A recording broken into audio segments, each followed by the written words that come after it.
할렐루야. 아멘. 할렐루야. 아멘. 여러분, 전 세계에 정말 없는 곳이 없죠. 차이나타운은 없는 곳이 없습니다.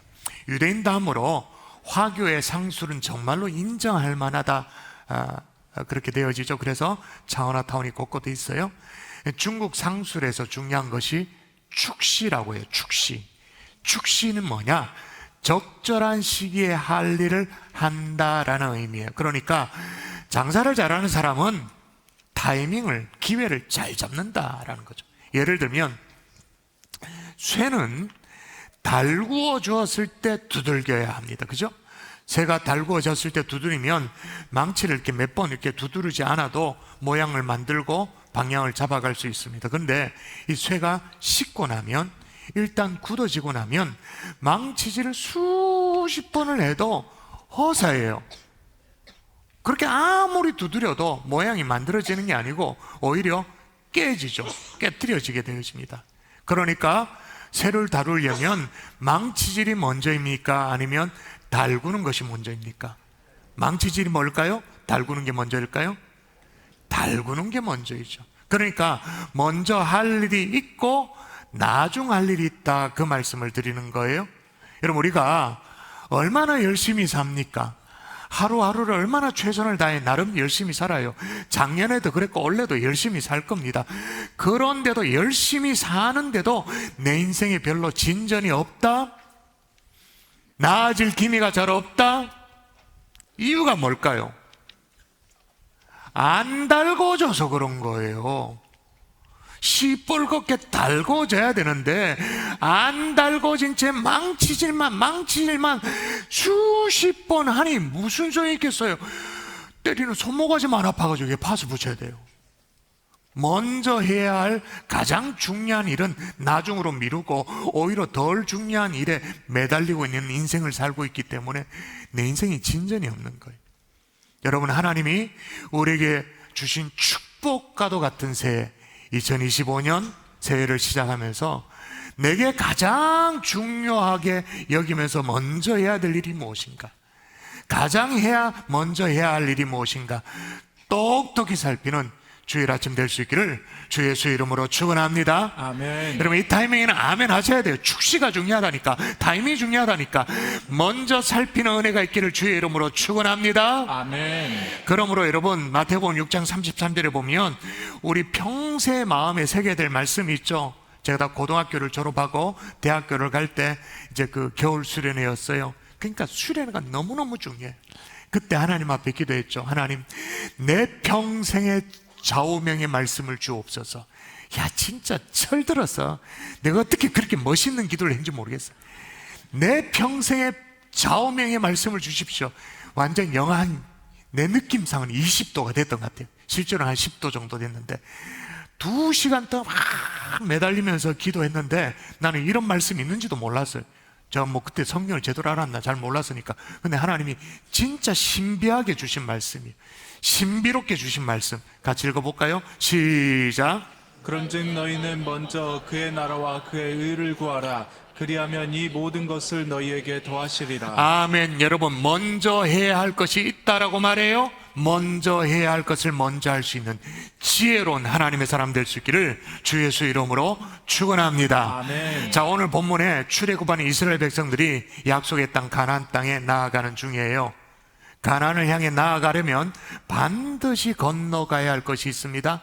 요단강을 건너가야 됩니다. 마치 우리가 새 강을 넘어오듯이 요단강을 건너가야 되는데 하나님은 기적과도 같은 방법으로 요단강을 건너도록 했어요. 성경 아시는 분 아시죠? 제사장들에게 이제 언약궤를 매도록, 법궤를 매도록, 그리고 백성들 앞에 나아가도록 그렇게 합니다. 그랬더니 어떻게 되어졌냐? 출애굽할 때 홍해가 갈라지듯, 바다가 갈라지듯 또 한 번 물이 갈라져요. 자, 갈라지는 요단강 볼까요? 읽도록 하십시다. 요단의 시작.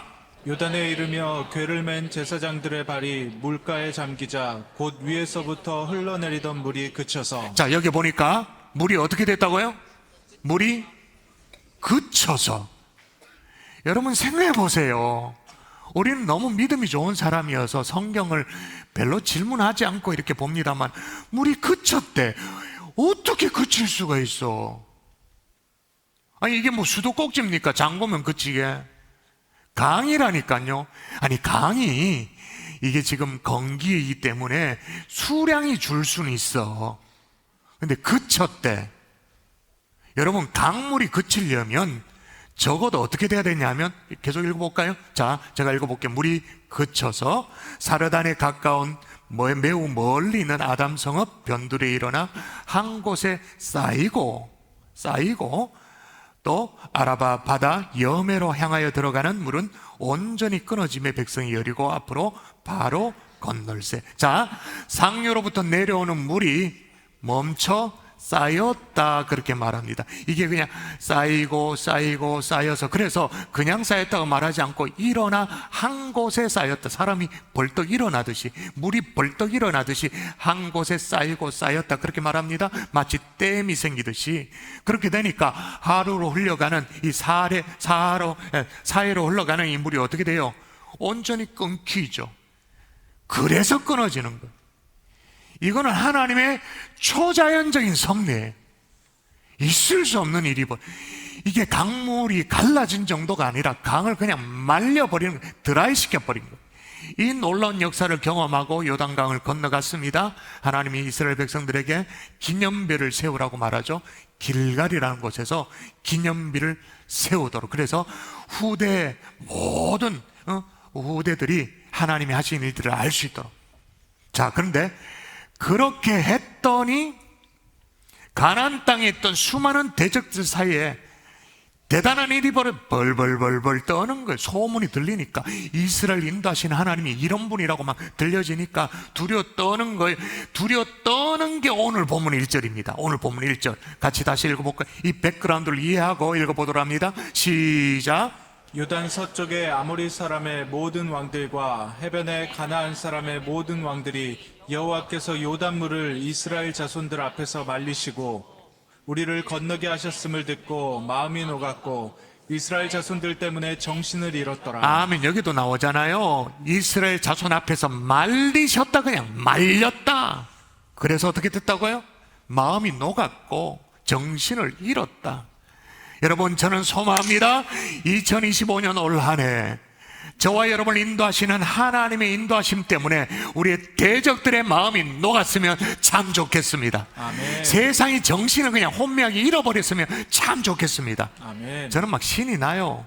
마음이 녹았고 이스라엘 자손들 때문에 정신을 잃었더라. 할렐루야. 아멘. 자, 그러면 지금 적들의 사기가 망정 바닥으로 떨어졌잖아요. 완전히 땅에 떨어졌기 때문에 빨리 막 치고 들어가야 됩니다. 전면전을 벌여야 됩니다. 두려움에 사로잡혀 있기 때문에 이때를 놓치면 절대 안 돼요. 소위 말해서 지금이 달궈진 상황이기 때문에 두드려야 합니다. 적기입니다. 그런데 하나님께서는 2절에 이스라엘 백성들에게 뭐부터 하라고 말하냐면, 얼른 전쟁 도구를 챙겨라, 빨리 가서 치고 들어가라, 그렇게 말하지 않았어요? 그때 하신 명령이에요.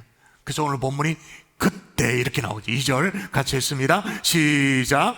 그때 여호와께서 여호수아에게 이르시되 너는 부싯돌로 칼을 만들어 이스라엘 자손들에게 다시 할례를 행하라 하시매. 아멘. 그때, 이제 올라가면 다 될 것 같은 그때, 상대의 마음이 녹고 정신이 혼미해진 그때. 근데 하나님은 나가서 싸우는 것보다 먼저 할 일이 있다라고 말합니다. 뭘 하라고 말하냐면 다시 할례를 행하라. 여러분, 우리 앞에도 새해가 펼쳐져 있습니다. 성급하게 덤벼드는 것이 아니라 먼저 해야 할 일을 할 수 있기를 주의 이름으로 축원합니다. 아멘. 먼저 해야 할 일이 뭐냐? 따라하십시다. 먼저 성결된 삶을 살아라. 성결된 삶을 살아라. 자, 다시 할례를 행해라 라는 말이 무슨 의미입니까? 예?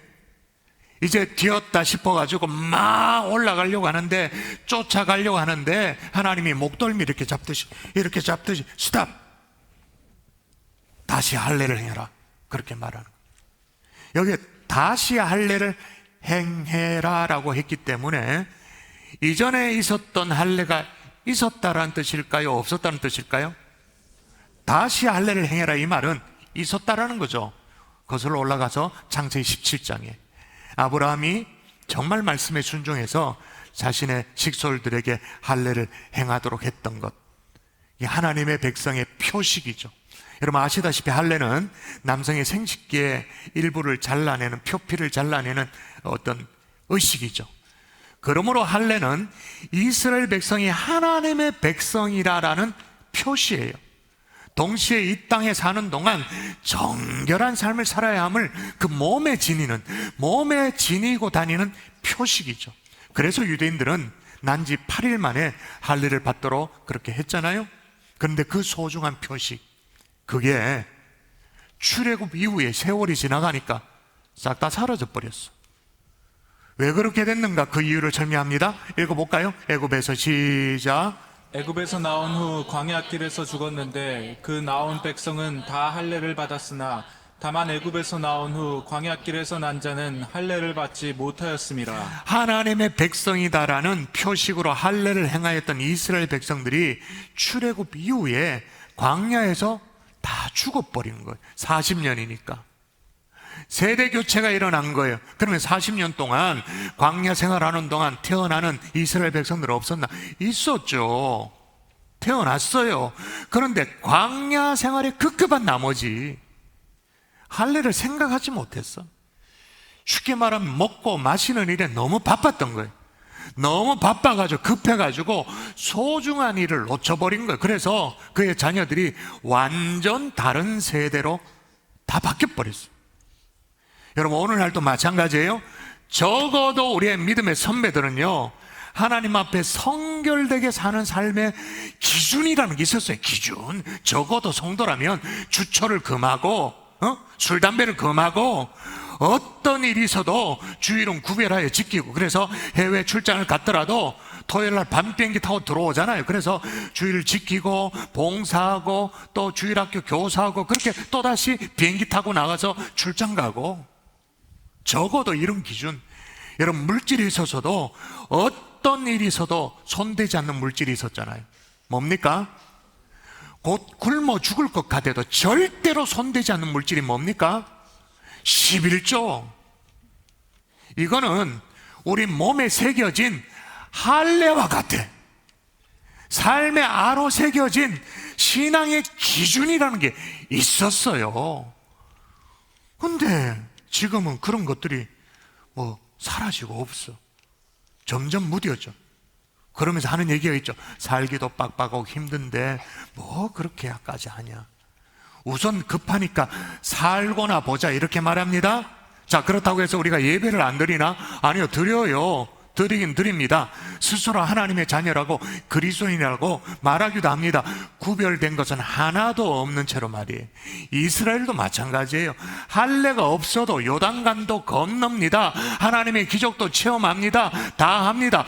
그러나 소중한 것들은 다 뒤로 미뤄둔 채로, 잊어버린 채로, 이런 이들에게 하나님이 지금 명령하시는 거죠.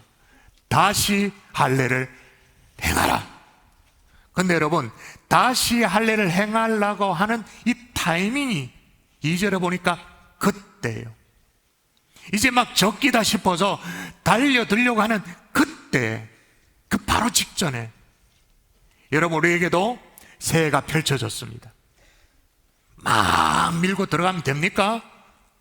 급하다고 밀고 들어가면 됩니까? 그러면 이스라엘 백성들처럼 가나안 땅의 성적 타락이 막 뒤섞여 버리죠. 이방 여인을 취하고 우상 숭배하고 그렇게 될 거예요. 성별된 하나님의 백성의 표식이 있어야 됩니다. 여러분 기억할 수 있길 바랍니다. 하나님의 관심사는 이스라엘 백성들이 빨리 가나안을 정복하는 것이 목표가 아니에요. 빨리 가나안을 정복해서 가나안의 그 풍성함을 누리는 게 그게 목표가 아니에요.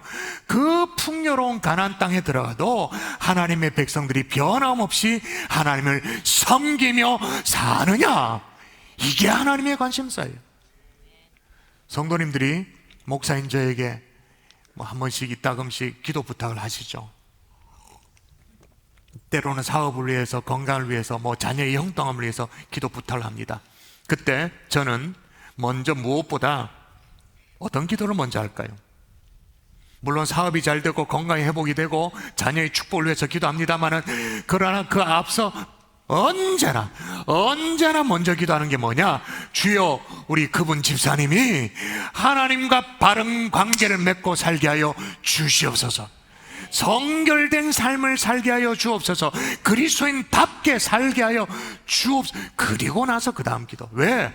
성결된 삶이 없이 응답만 받으면 망하는 지름길이에요. 그냥 애 배려놓은, 완전 배려놓는 거예요.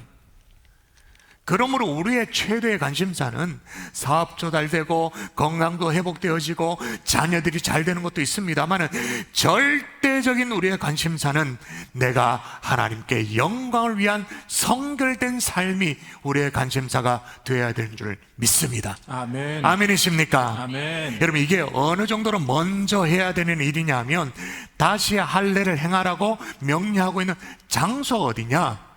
이 장소가 중요해요. 대충 여러분 오늘 본문을 펼쳤으니까 그 다음 장 6장 제목만 쓱 봐도 눈치챌 수가 있어요. 어딜까요? 여리고 성과 대치하고 있는 곳.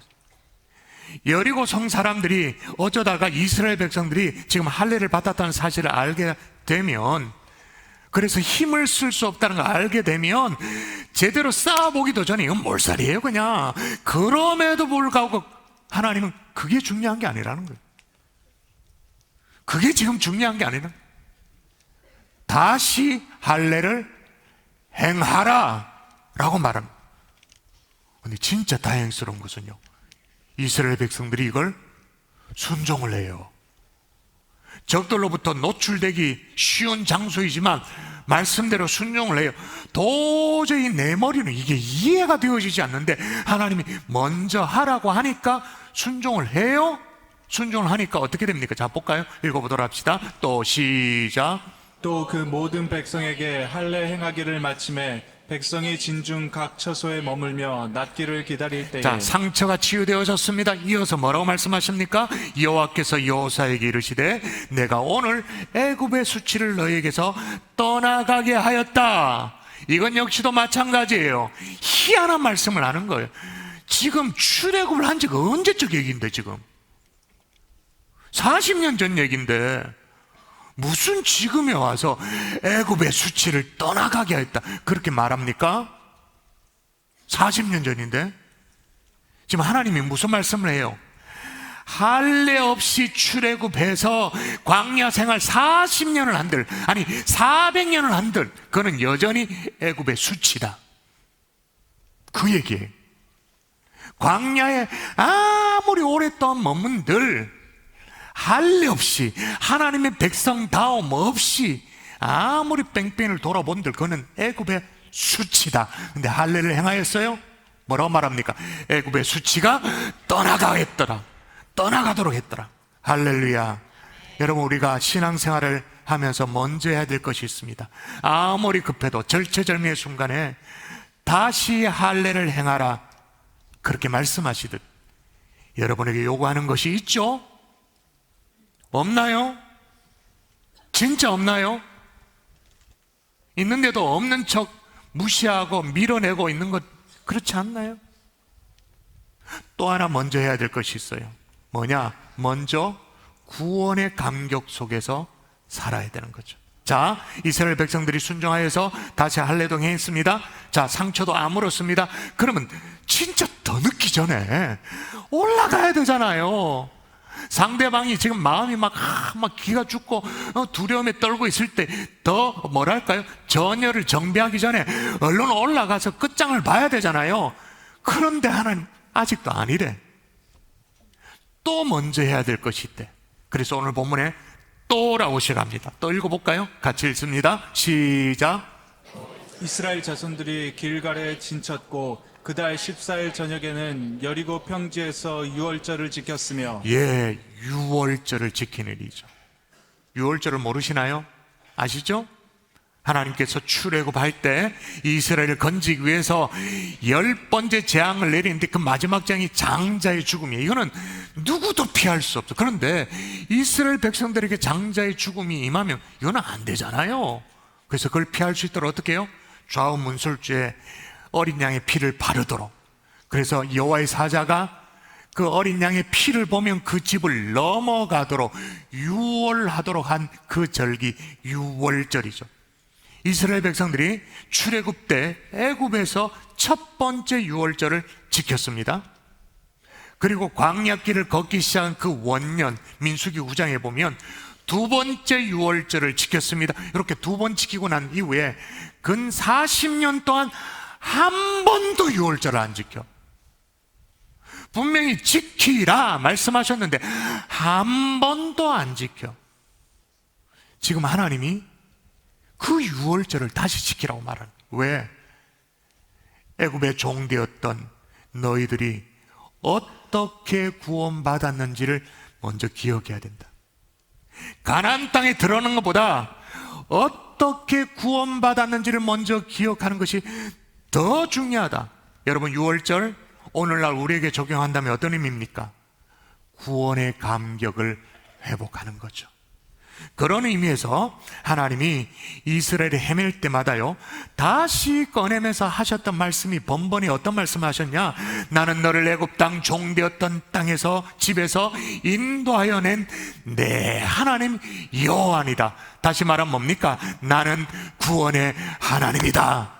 여러분, 지금 이스라엘 백성들이 중요한 것은 가나안 땅에 들어가서 그 땅을 얻는 것이 아니에요. 애굽 땅에서 종되었던 집에서 인도해낸 그 구원의 하나님을 기억하는 것이 더 시급했던 거예요. 먼저 해야 되는 일이었던 거예요. 어느 정도로 시급하냐 하면, 여러분 보세요. 6월달로 어디에 지켰다고 말하냐면 여리고 평지라고 나옵니다. 여리고 평지. 여리고 평지에서 6월절을 지켰어요.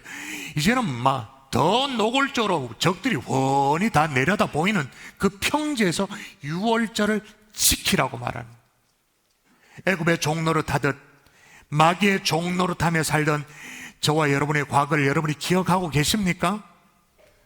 하나님을 알지도 못했고 모르니 부르지도 않았고 찾지도 않았고 하나님과 원수로 살던 우리의 과거를 기억하십니까?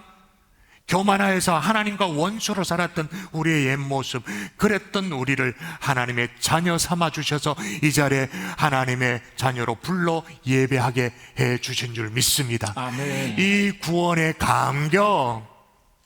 근데 여러분, 구원의 감격을 회복해야 된다 그러지만 멀뚱멀뚱한 사람이 있습니다. 그건 구원의 감격이 없는 거예요. 이 자리에 앉아있다라는 것 자체가 마음속에 막 울컥한 감격이 있어야 돼요. 그게 없다. 그럼 뭔데 그게? 내가 예배 드려주잖아 지금. 내가 10년째 믿고 있다 지금. 우리 2대째 3대째 예수 믿고 있다. 뭔데 그게? 그러면 그건 구원의 감격이 없는 거예요. 식은 거예요. 이 자리에 앉아있다라는 것만으로도 가슴속에 막 올라오는 이 감격, 감동.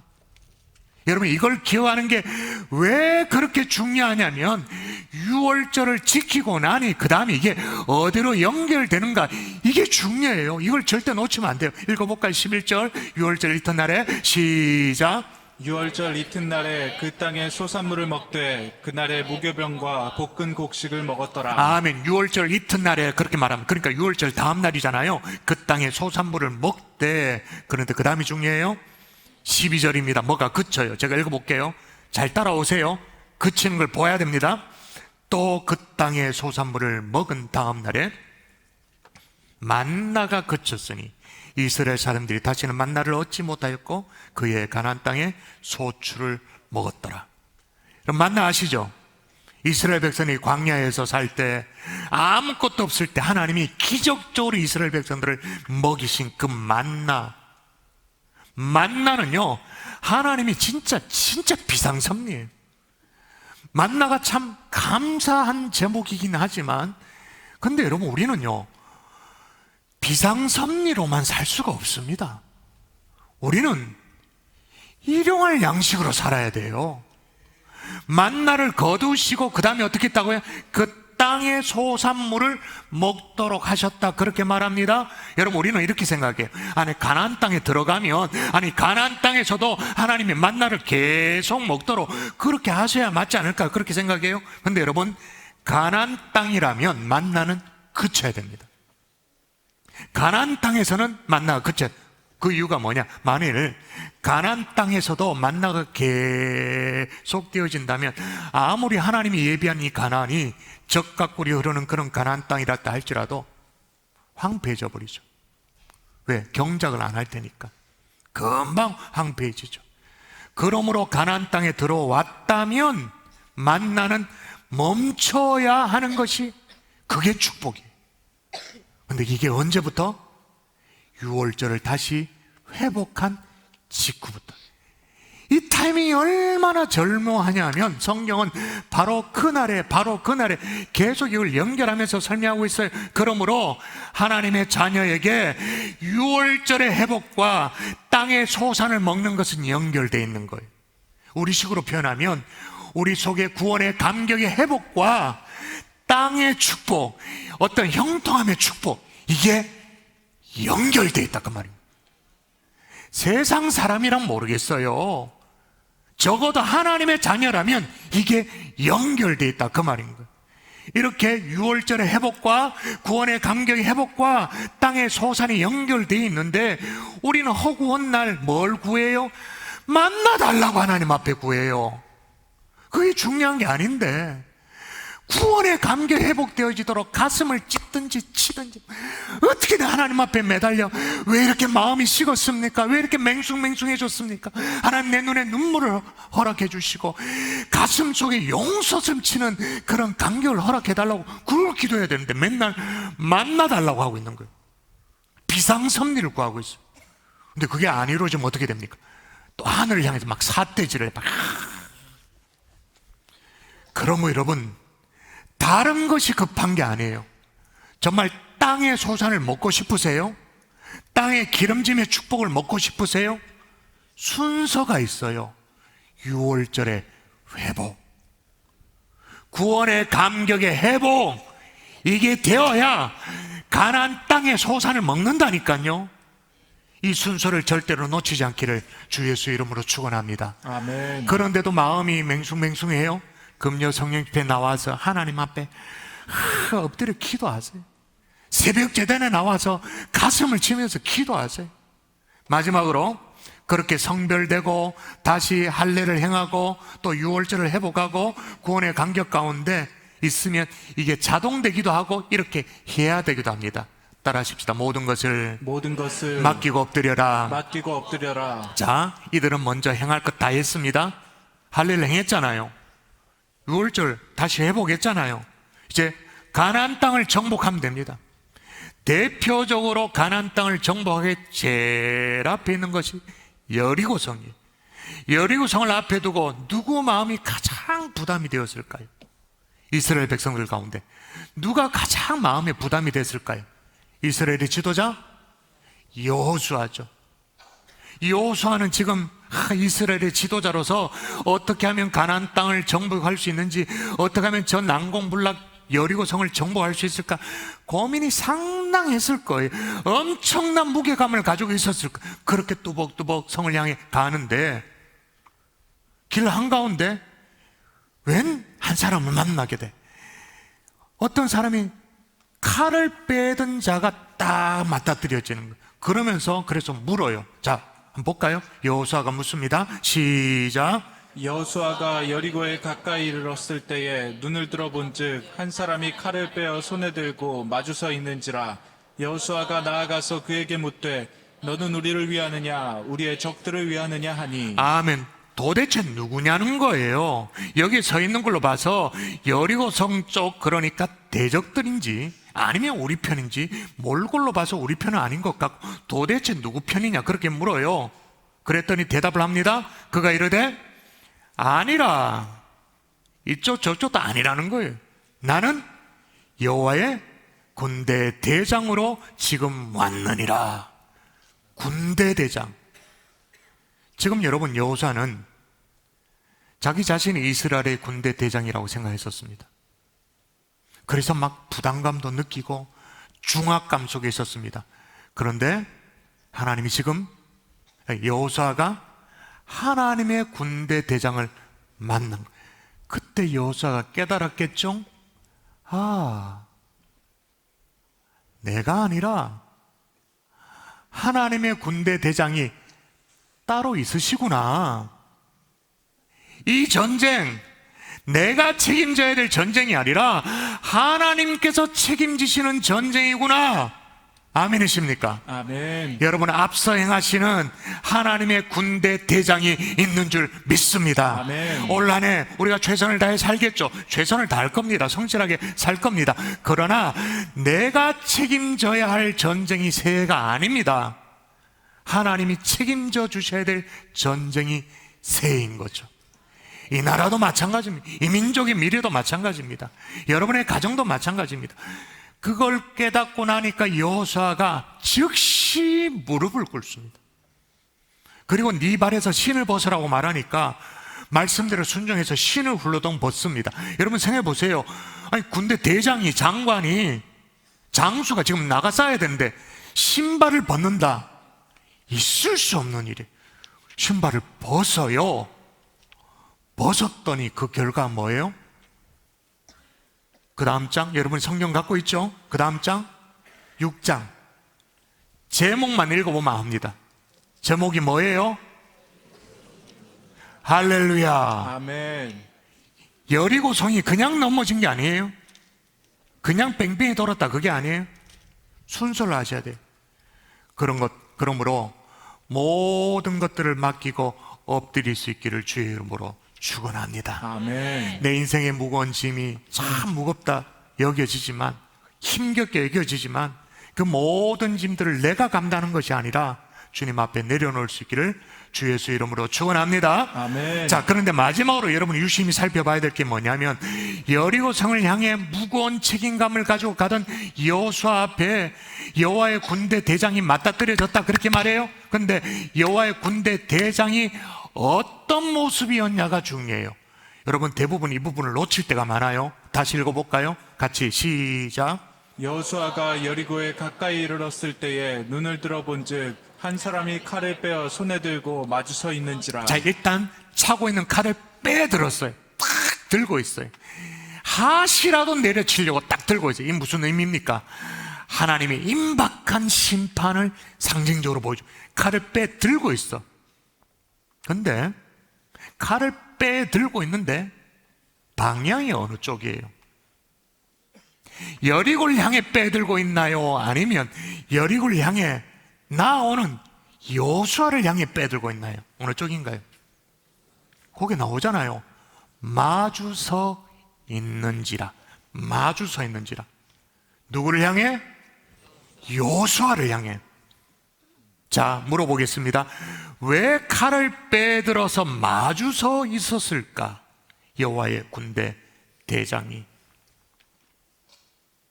이건 가정입니다.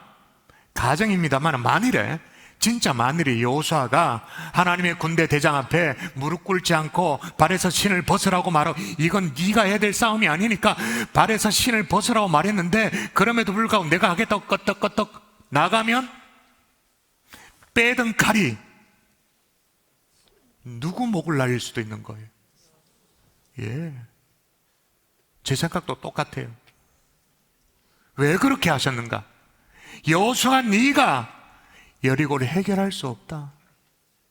이건 내가 해야 될 일이다. 너는 겸손히 엎드려라. 무릎 꿇어라. 다시 말씀드립니다.